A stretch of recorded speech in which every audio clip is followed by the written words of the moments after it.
네, 여러분 안녕하세요. 김민석 매니저입니다. 오늘 원래 라이브 방송을 해야 되는 날인데 제가 지금 목 상태가 안 좋아서 그래서 중간중간 기침이 계속 나가지고 녹화 영상을 통해서 편집을 통해서 그래도 여러분들한테 약속을 드리는 시간이니까 오늘은 녹화 방송으로 좀 대체를 해서 말씀을 드리도록 하겠습니다. 지금 시장에 대한 흐름이 오늘도 좋진 않습니다. 지수에 대한 흐름으로는 오늘도 좀 쉬어간 흐름이 만들어지고 있지만 그래도 조금씩 회복을 하고 있는 아래꼬리를 좀 달고 있는 모습이라서 완벽하게 좀 하락장으로 접어들었다라고 보시기보다는 상승에 대한 트리거가 조금 부족한 상황이 이어지고 있구나, 이 정도로 좀 보시면 좋을 것 같고요. 지금 글로벌 증시적으로 나쁘지 않습니다. 지금 미증시도 계속해서 상승세를 이어가는 모습이고요. 특히나 비트코인이 좀 강세를 보여주는 상황입니다. 그래서 지금 트럼프 수혜를 받는 산업이 대표적으로 우리가 코인이랑 그리고 방산, 원전, 우주항공 요 정도가 있는데 요런 쪽에 대한 모멘텀이 계속해서 강하게 만들어지기 시작을 하면서 미증시라든지 코인 쪽으로는 좀 상승에 대한 모멘텀이 지속적으로 이어지고 있기 때문에 좀 수혜를 받고 있다. 근데 여기에 대한 좀 국내 증시 종목으로는 수혜가 좀 미미합니다. 다른 데에 비해서는. 그러다 보니까 좀 투심이 더욱더 위축이 되는 그런 상황인데 비트코인이 좀 강세를 보여주면서 제가 누누이 말씀을 드렸습니다. 1억 돌파를 하면은 정고점을 돌파할 수가 있다라고 좀 강력하게 자주 말씀을 드렸던 게 바로 우리기술투자인데 우리기술투자도 마찬가지로 이제 12,380원이 정고점인데 정고점을 돌파를 할까 하는 그런 구간까지 왔습니다. 지금 12,260원까지 올라가는 모습을 보여줘서 비트코인이 계속 강세가 만들어진다라고 하면은 지금 두나무 지분을 가지고 있고요. 우리가 잘 알고 있는 대표적인 국내 거래소가 두 가지가 있죠. 업비트랑 빗썸. 근데 이 업비트가 국내 거래소 거의 규모가 제일 크다라고 보시면 되는데 이 업비트를 관리하고 개발을 한 게 바로 두나무라는 회사입니다. 그래서 그 두나무 회사의 비상장이긴 하지만 지분을 보유하고 있는 게 우리기술투자이기 때문에 비트코인이랑 가장 국내에서는 관련주로 움직이는 거는 우리기술투자이기 때문에 우리기술투자를 지속적으로 체크할 필요가 있다라고 보시면 좋을 것 같고요. 코인에 대한 수혜 받는 종목은 그렇게 많이 없습니다. 그래서 저는 그냥 비트코인 하면은 우리기술투자만 보는 편이고요.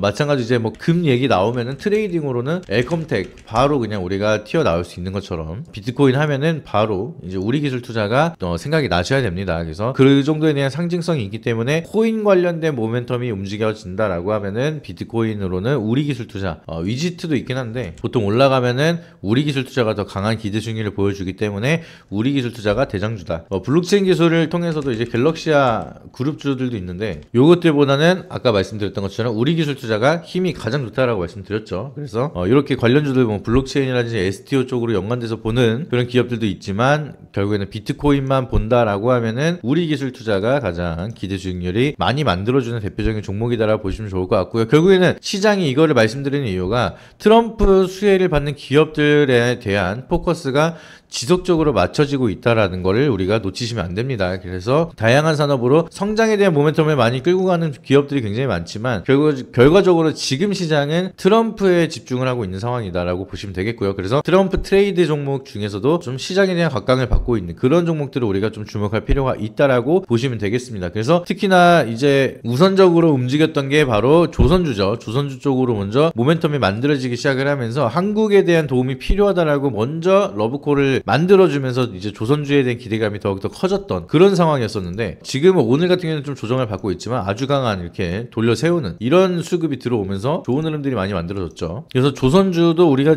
지속적으로 좀 체크가 필요하다라고 보시면 좋을 것 같고요. 근데 좀 언급으로 일단은 올랐기 때문에 단발성 가능성도 우리가 체크를 해야 된다. 세론에 대한 우려감도 좀 체크를 해야 되는 상황이고 그래서 제가 이제 바라보고 있는 거는 비트코인도 굉장히 좋지만 아직까지 시세가 제대로 나타나지 않은 이제 인텔리안 테크라든지 이런 종목들 세트랙아이나 먼저 치고 올라간 종목도 분명히 있습니다. 세트랙아이도 이제 먼저 치고 올라갔고요. AP위성도 상한가를 갔었던 이력이 있을 정도로 강한 상승을 보여줬는데 이런 종목들도 이렇게 쉬어갈 때 접근을 하는 것도 좋지만 인텔리안 테크 같이 아직까지 시세가 나오지 않은 이런 종목들도 우리가 주목할 필요가 있습니다. 그래서 이 중에서 뭐 원전도 좋고 우주항공도 좋지만 저는 우선적으로 우주항공 쪽을 바라보자 이렇게 말씀을 드립니다. 이렇게 말씀을 드리는 이유는 내년에 아마 6G 관련된 이제 주파수 경매가 이어질 거라고 말씀을 드렸죠. 말씀드렸죠. 근데 내년에 이 주파수 경매가 진행이 된다라고 하면 SKT, KT, LG 우리가 잘 알고 있는 3대 통신사 쪽에서 이제 6G 기지국을 설치를 해야 됩니다. 근데 이거를 뭐로 한다? 저궤도 위성. 지금 뭐 우주항공 쪽으로 해서 스타링크라든지 지금 뭐 스페이스X 여기에 대한 모멘텀을 수혜를 받으면서 기대감이 만들어지고 있는데 그것뿐만이 아니라 이제 국내에서는 6G에 대한 주파수 경매가 들어간다라고 하면은 6G 전파망 자체를 저궤도 위성으로 하기 때문에 지금 스타링크에 대한 저궤도 위성에 대한 수요가 증가가 되는 것도 중요하지만 한국에 대한 저궤도 위성이 늘어난다라고 하면은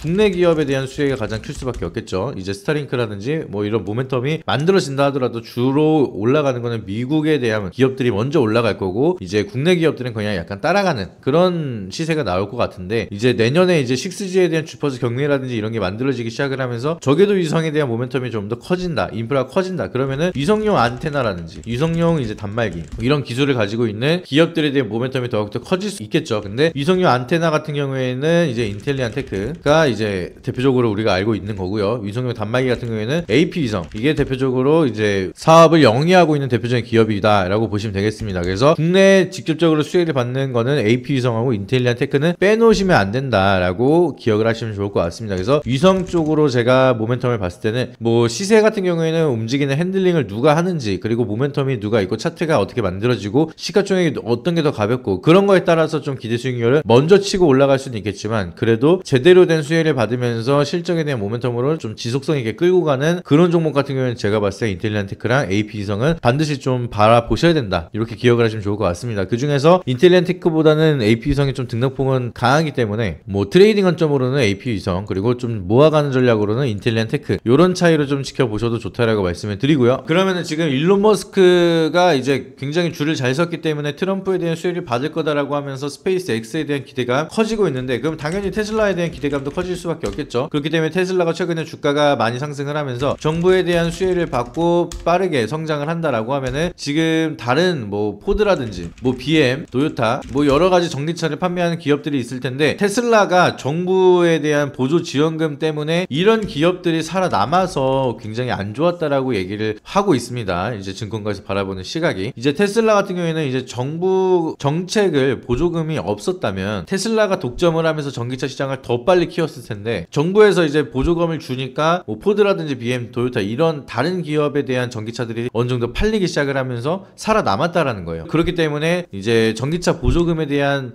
피해를 본 거는 테슬라다 이렇게 보시면 될 것 같은데 이번에는 그 정부에 대한 피해를 보지 않고 정부에 대한 수혜를 받으면서 전기차에 대한 시장을 독점을 한다라고 하면은 이제 테슬라가 캐즘 현상을 극복을 할 수가 있는 상황이 나타날 수가 있겠고요. 그러면은 테슬라에 대한 판매량이 증가가 된다. 그러면은 국내 기업에서는 제가 전에도 말씀을 드렸던 것처럼 테슬라양 매출이 찍히는 기업만 오를 거다라고 말씀을 드렸습니다. 근데 그 종목이 뭐다? LNF랑 LG엔솔 두 개밖에 없다라고 말씀을 드렸습니다. 이제 핫스탬핑 같은 경우에는 뭐 명신산업도 있지만 일단은 LNF가 양극재, 이제 LG엔솔이 4680 배터리 이거 두 개를 만들고 있기 때문에 이제 테슬라에 대한 실적을 따라가면서 커플링 되는 거는 이 두 가지만 대표적으로 움직인다라고 보시면 되겠습니다. 그래서 LNF 제가 말씀드리고 나서 계속 올라가고 있고요. LG에너솔루션도 계속 올라가고 있습니다. 그래서 이 두 가지 기업 2차전지를 굳이나 투자를 하고 싶다라고 하시면 이 두 개만 보시면 되고요.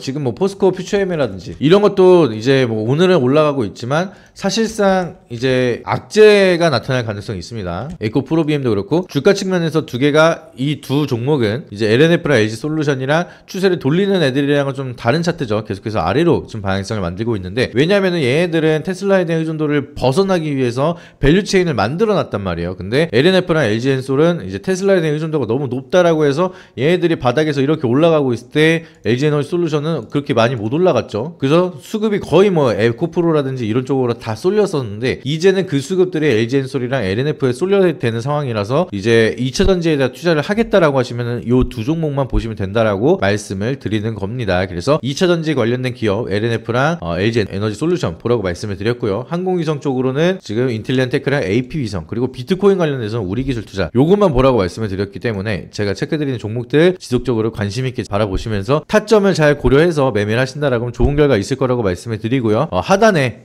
링크 보시게 되면 네이버 네이버 밴드랑 템베거 이제 매니저들이 계속해서 말씀을 드리고 있는 텔레그램 두 가지 링크가 있습니다. 그래서 제가 매주 화요일날 당직을 쓰고 있는데 매주 화요일마다 이 관련된 기업들에 대한 변동성이라든지 움직임 그리고 좋은 타점이 나온다라고 하면은 체크를 드리고 공유를 드리도록 할 테니까 하단 링크 참고하셔가지고 많은 가입하시고 무료니까 무료로 정보 많이 받아보시고 좋은 결과 많이 만들어 가시길 바라도록 하겠습니다. 네, 이상입니다.